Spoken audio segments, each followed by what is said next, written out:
Mort du petit Émile, ses grands-parents placés en garde à vue et perquisition en cours à leur domicile. Selon les informations du Parisien, le grand-parent du petit Émile disparu aurait été placé en garde à vue ce mardi. La nouvelle a fait l'effet d'une bombe. Selon les informations, un tournant décisif vient d'être franchi dans l'affaire de la mort du petit Émile. Ce mardi, les gendarmes de la section de recherche de Marseille ont en effet interpellé 4 personnes, dont le grand-père de l'enfant, Philippe Vedovigny, et son épouse Anne. Au moment du drame, c'est eux qui veillaient sur les garçonnettes. 2 de leurs enfants figurent également parmi les gardes à vue.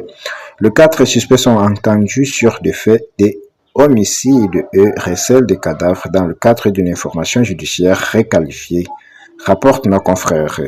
Dès l'aube, les enquêteurs auraient investi les domiciles du couple à la bouillardise, menant une perquisition sous haute tension.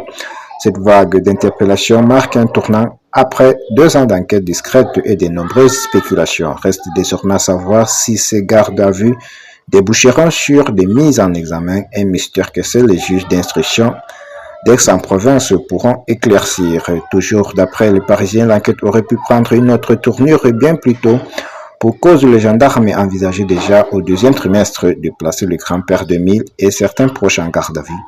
Mais tout a été chamboulé le 1er avril lorsqu'une randonneuse a fait une découverte macabre.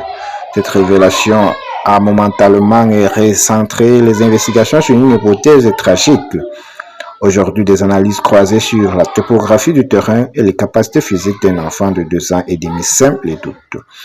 Comment un si jeune garçon aurait-il pu parcourir seul un chemin aussi accidenté avec un dénivelé important sans être retrouvé plus tôt?